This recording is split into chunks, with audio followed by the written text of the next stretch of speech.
जथुम्माखौ क'क्राझार जिल्लानि रांफलबिल दख'रानि सिङाव कनकेश्वर नार्जारि सावरिखान फोथाराव 21 डिसेम्बरनिफ्राय सानथामनि हाबाफारि लानानै खुंनाय जादों आरो दिनै नैथि सान गिबि हाबाफारि फिरफिला बिरहोनाय बे हाबाफारियाव बाहागो लानो हानाय गासैबो दुलाराय बर' फरायसा आफादनि बिबानगिरि मावथि लोगोफोरखौ आङो बे समाव गोसो गोरबोजों बरायबाय आरो हामलायनाय बावहरबाय। बे हाबाफारियाव बाहागो लानो हानाय मावसोम हान्जा खौरांगिरि हान्जा आफादनि दैदेनगिरि आरो नुजाफैनो हानाय रायजो राजाजों लोगोसे थान्दै लोगोफोरखौबो बे समाव गोसो गोरबोजों बरायबाय। बे हाबाफारिनि गेजेरजों बे ओनसोलावनो जोनोम जानानै दुलाराय बर' फरायसा आफादखौ गायसनजेननो हानाय जोंनि दैदेनगिरि कनकेश्वर नार्जारि बिथांनि जिउ सोलेरा सोरगोआव आलो गोजोनै थायो बिथांनि थाखाय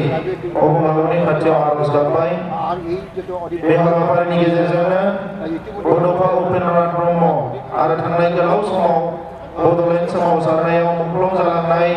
साफ्रोमबो जोंनि मुंख्लंफोरनि सोरगोआरि जिउ सोलेरनि अराय आलो गोजोननि थाखाय आरो बे समाव आर'ज गाबबाय।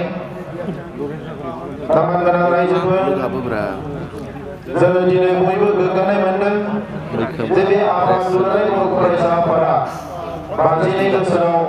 आगान होफैबाय। बे थांनाय गोलाव 52 बोसोराव बर' हारिनि थामोनथा, बर' हारिनि रैखाथि, बर' हारिनि सिनायथि, बर' हारिखौ सोरगिदिं जौगाहोनांगौनि थाखाय माखासे हाबाफारि लानानै बे 52 बोसोरखौ हाबा मावनानै बारहोबाय। दुलाराय बर' फरायसा आफादनि जोनोम जाजेननाय समनि जि माखासे थासारिमोन आरो आथिखालनि जि थासारि बेवहाय गोबां सोलायनाय जोङो नुनो मोनदों। जोंनि थासारिया सोरगिदिं सोलायदों, मुलुगा सोलायदों, मानसिफोरनि साननाय हनाया सोलायदों, नाथाय बर' हारिनि जि खाफाल बेयो दाबो सोलायाखै। दुलाराय बर' फरायसा आफादखौ बै समनि दैदेनगिरिफ्रा जोंनिख्रुइ जौगानाय हारि, खुंगिरि हारि एबा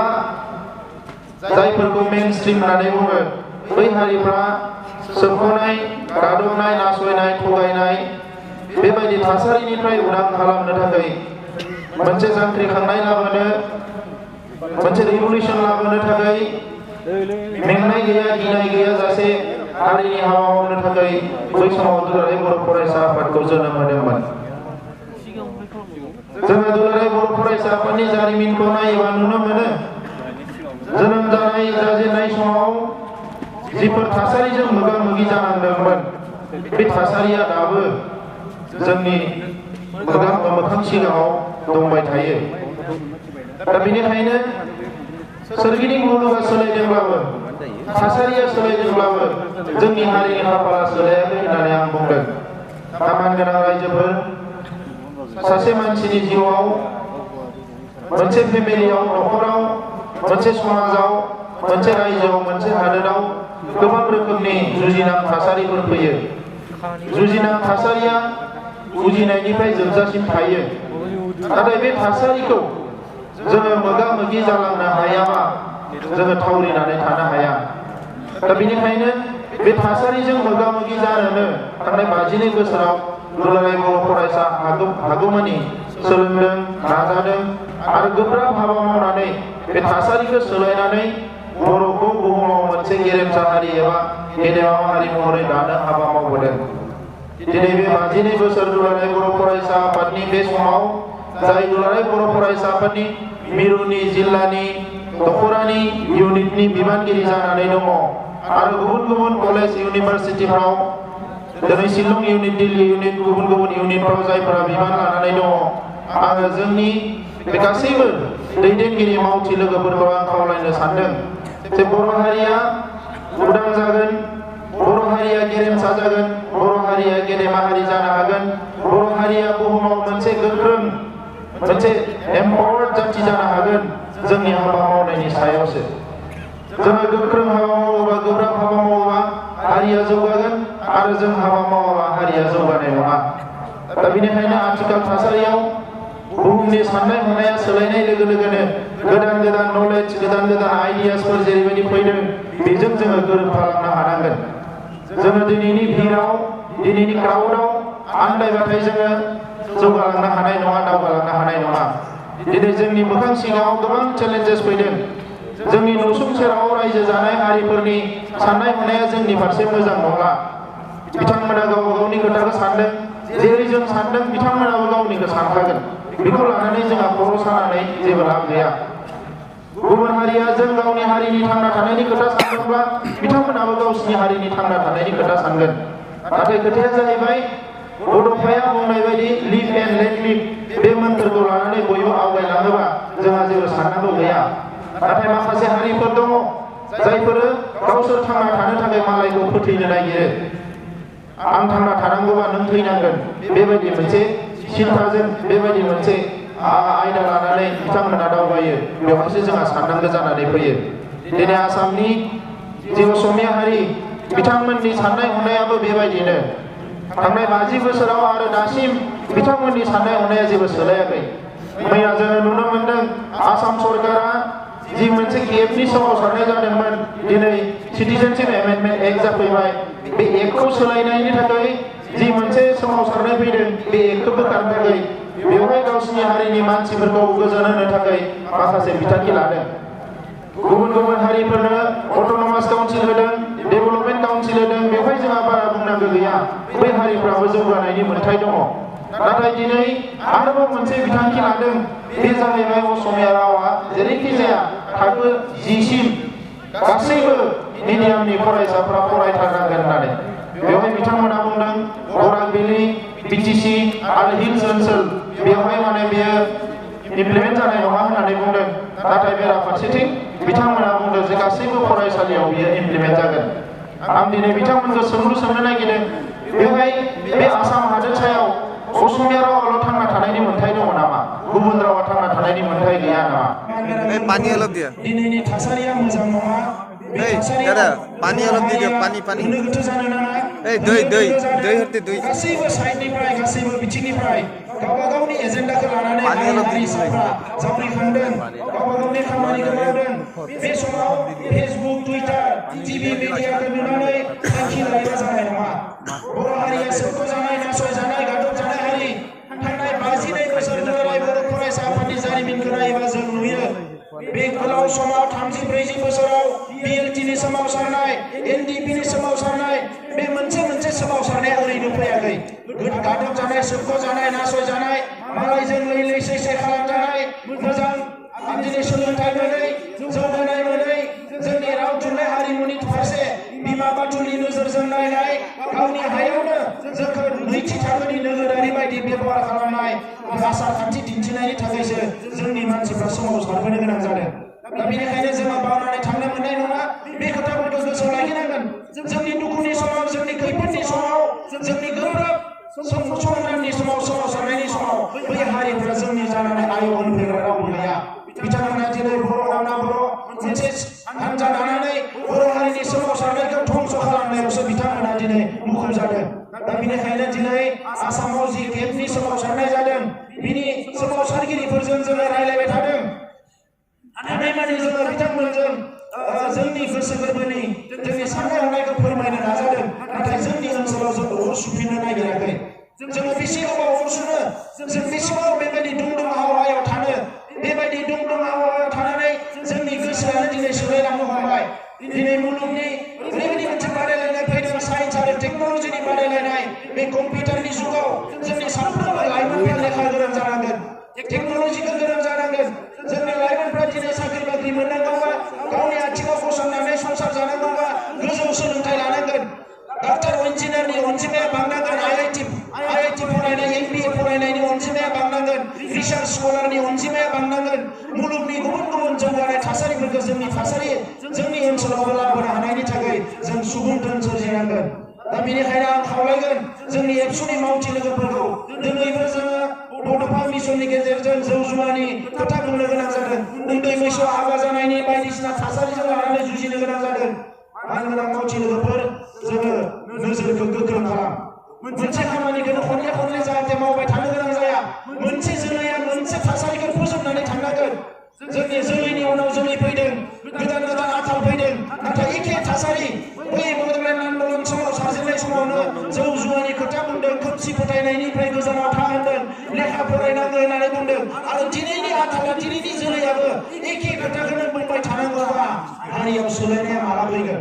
ओंखायनो दिनै जों समायखिरा लानांगोन बड'फा उपेन्द्र ब्रह्मआ जोंनो मोनसे गिदिरथार खामानि होलांदों बर' हारिखौ बुहुमाव गेरेमसा हारि दानो थाखाय बर' हारिखौ गेदेमा हारि दानो थाखाय बिनि थाखाय जों साबेसेया बेसेबां सम होदों जों साबेसेया बेसेबां मेलेम बाहायदों जों साबेसेया बेसेबां थाखा फैसा बाहायदों दिनै बर'फोरनि गेजेरावबो रां रुफा गोनां मानसि फैबाय दा रां रुफा गोनां मानसिफ्रा हारि जौगानायनि थाखाय रां रुफाखौ बाहायना बाहायाखै जोंनि गेजेराव एफा एनै धोनि मानसि जाबाय बे धोनि मानसिफ्रा हारि जौगानायनि थाखाय सानदोंना सानाखै दिनै टिभि चेनेल खुलिनो हानाय मानसि फैबाय उन्दै उन्दै गथ'फ्रा दिनै मबाइल लानानै दिनै मिडियानि मोनसे जावरिखानाय लाबोदों नाथाय जोंनि गेजेराव इलेक्ट्रनिक मिडिया खुलिनो हानाय गिदिर टिभि चेनेल खुलिनो हानाय गरम थाखा गोनां मानसि ओंखारबाय नाथाय बै मानसिफ्रा हारिनि फारसे राव थुनलाइ जौगानायनि फारसे एसेबो बिथांमोना सानाखै बे नाथाय हारिनि थाखाय मोजां मोननाय नङा दिनै गोरों गोरों मानसिफ्रानो थिर खेला होनाय जुवा खेला होनाय बहाबा बायदिसिना केसिय'नि होनाय बेवहायसो बेस्थ' जानो नागिरदों नाथाय आबादारिफ्रा मा जादों गामिनि उन्दै उन्दै लाइमोनफ्रा मा जादों मोजाङै लेखाफोर फोरोंनो मोनदोंना मोनाखै आबादारिफ्रा मोजाङै आबाद मावनो मोनदोंना मोनाखै जोंनि बिमाफोरनि अबस्थाया मा जादों गामि ओनसोलाव रायजो जाग्रा मानसिफोरनि थासारिया मा जादों बेखौ लानानै रावबो बेस्थ' नङा राजखान्थिखौ ओरैबायदि सोलोंबाय राजखान्थिनि बागै जोंनि मानसिफ्रा दिनै गोरों गोरा बै थाखोनि मानसिफ्रा जेबोखौनो मिथियै बायदि जाबाय दा ओंखायनो मावथि लोगोफोर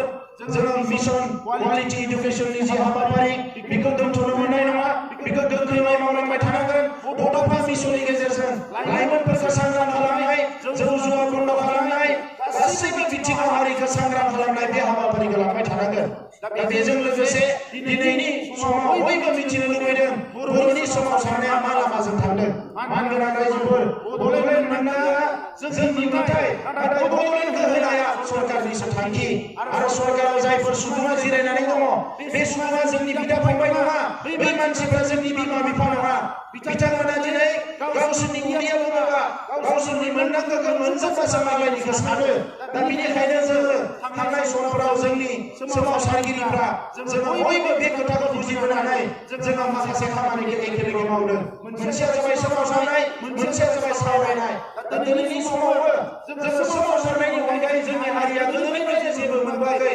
इयुनावबो जों माबा मोनसे मोनगोन जों बेखौ नुहुराखै ओंखायनो दिनै सोरबा सोरबा बुंनो थानो जे सरकारजों सावरायनाया जाबाय थादों आरो मानो सोमावसारदों सोमावसारामोनब्लानो जों जेबो मोनाखैमोन आरो दिनैसिम जाय सरकार आसामाव दङ दिल्लीयाव दङ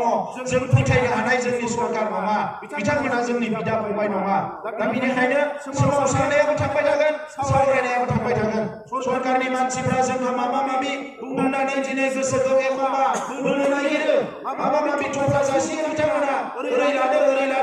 नाथाय जोङो दुलाराय बर' फरायसा आफादा जों अराय सम जों मोनसे गोख्रों मोनसे नोजोर होदों बे जाबाय जि गोरोबथाखौ खालामनानै बर' हारिया अखानायैनो राजा लामायाव फैफिननो गोनां जायो बेबायदि गोरोबथाखौ जों खालामनायाव गैया जि गोरोबथाखौ खालामनानै खावसेया मोनजागोन खावसेया मोनजाया जि गोरोबथाखौ खालामनानै खावसेयानो मोखां सायाव जागोन बेबायदि गोरोबथाखौ जों खालामनायाव गैया दा ओंखायनो सरकारनि मानसिफोरखौ बुंदों जोङो जे बड'लेण्डनि जेंनाया पार्मानेन्टलि जोबनांगोन बेजों लोगोसे बड'लेण्डनि बाहेरायाव थानाय जायफोर बर' फिसाफोर संसार जानानै दङ गुबुन हारिफोरनि नाख्रेबनाय सोबनाय थगायनाय बायदिसिना थासारियाव बै बर' फिसाफोरा राजखान्थि मोनथायखौ मोननांगोन आरो बेजों लोगोसे कार्बि आंलंनि जि हिल्स स्टेटास मोननांगौ बियो दिनै बिटिसि सुक्तियाव दंमोनब्लाबो दासिमबो मोनथाम महर मोनाखिसै दा बेखौबो लानानै जों सरकारखौ बुंदों एबार माबा मोनसे जुदि सुक्ति खालामनांगौब्ला आरो बे सुक्तियाव दुलाराय बर' फरायसा आफादाबो थानांगौब्ला बे ओरैबायदि मोनसे सुक्ति जानांगोन जे जोङो 50 बोसोर फैगौ जाहाथे राजा लामायाव फैफिननो गोनां जाया बे खोथाखौ लानानै जों सरकारजों सावरायगासिनो दङ आरो सरकाराबो जोंनो बिश्वास होनो नाजादों जे जेरैखि जाया बर'फोरखौ जोङो माबा मोनसे सलुसनाव लाबोनायाव दङ बर'फोरनि जेंनाखौ सुस्रांनायाव दङ नाथाय जोङो बिथांमोनखौ गोरलैयैनो फोथायना लानाया मोजां नङा दुखु नांथाव बिसोर मानगोनां रायजोफोर पुलिस मिलिटारिजों होसोजानानै पुलिस मिलिटारिजों बायदिसिना दिनै खस्थ' मोननानै मानसि थैनाय थै बोहैनाय बेबायदि थासारिखौ मावनानै जोंनि सोरबा दैदेनगिरिफ्रा राजखान्थि खैसारियाव हाबफानो नागिरो दिनै बर'नि गेजेराव होंगो दोंगो जादों आंजोंसो सुक्ति जागोन आंसो सुक्ति खालामगोन नोंथांमोना बेवहाय बाहागो मोननाय नङा आंखासो सुक्ति खालामगोन आंखाजों थांनांगोन थुख्राजों थांनांगोन सुक्तिया जायानो खालामा मानो बेयो बर' जाथिनि थाखाय जानांगोन मानगोनां रायजोफोर सुक्तिया जियानो जाया मानो बेयो बर'नि थाखाय जानांगोन आरो सुक्तिखौ जायानो खालामा मानो बे बर' जाथिनि थाखाय खालामनांगोन ओंखायनो जों बुंदों जे गावजों गाव होंगो दोंगो खालामनानै लाब गैया दिनै माबा मोनसे मोजां मोननांगौबा बर' हारिया खौसे जानांगोन बे खौसे होननाया बर' हारिनि थाखाय बेसेबां मोनसे गोब्राब खामानि जानानै फैबाय थांनाय समनिफ्रायनो खौसेखौ बयबो लुबैयो खौसेनि बाथ्राखौ बयबो बुङो नाथाय जाय खौसे बुङो बेबो गावस्रानायाव बाहागो लायो जायफोरा दिनै खौसेनि खोथा बुङो बेबो गावस्रानायाव बाहागो लायो खुनु आइडिय'लजि प्रिन्सिपाल गैयाजासे खालि खौसेनि खोथा बुङो आरो खौसेनिफ्राय गावस्रानायाव गावबो बाहागो लायो बेबायदि मोनसे थासारि जागासिनो दङ ओंखायनो गावनि गेजेराव बे बिमा बिफा आइ आफा रायजो राजाखौनो बोखावला बोखावलि खालामनानै थुब्ला थुब्लि साननैसो बेजों साननैसो बेजों साननैसो आंजों साननैसो नोंजों बेबायदि खालामबाय थानानै लाब गैया दिनै बयबो खौसे जा दिनै बयबो खौसे जा आरो खौसे जानायनि गुबै मोनसेयानो जाबाय निमाहा होलायनो हानांगोन बजबलायनो हानांगोन गावनि गोरोन्थिखौ स्वीकार खालामनो हानांगोन बेवहाय बयबो जुदि सानोबा आंसो गिदिर आंसो मास्टार माइन्ड आंसो बे माने फिल'सफि आंसो बरनदों सानस्रिखौ आंसो बरनदों आंनि मथे थांनांगोन बेबायदि सानलायलायनानै दिनै बर' हारियाव खौसे फैनाय नङा दुलाराय बर' फरायसा आफादा खौसेनि थाखाय अरायबो रेडि नाथाय बे खौसेया राजनितिनि थाखायल' जानो मोननाय नङा बे खौसेया सोरखौबा राजा मन्त्रि खालामनो जानो मोननाय नङा बे खौसेया बर' हारिनि थाखाय जानांगोन गोजोननि थाखाय जानांगोन बे हारिया नंगुबै बर' हारियाव बिदा फंबाय अनलायलायनाय खौसेथिखौ लाबोनायनि जानांगोन आरो बे खौसेथिया बर' हारि उदांस्रिनि थाखाय जानांगोन बेवहाय जों दुलाराय बर' फरायसा आफादा अरायबो दङ दा बेनिखायनो बे समाव आङो गोलाव बाथ्रा बुंनो सानाखिसै दुलाराय बर' फरायसा आफादा अरायबो हारिनि थाखाय खामानि मावनो समायखिरा लानानै आं मावथि लोगोफोरखौ बेखौनो खावलायदों आथिखालनि लाइमोनफ्रा बायदिसिना द्राग्स जानाय जौ लोंनाय बायदिसिना थासारिया बांनायनिफ्राय बांनो हमदों बेफोर थासारिनिफ्राय गोजानाव थानाय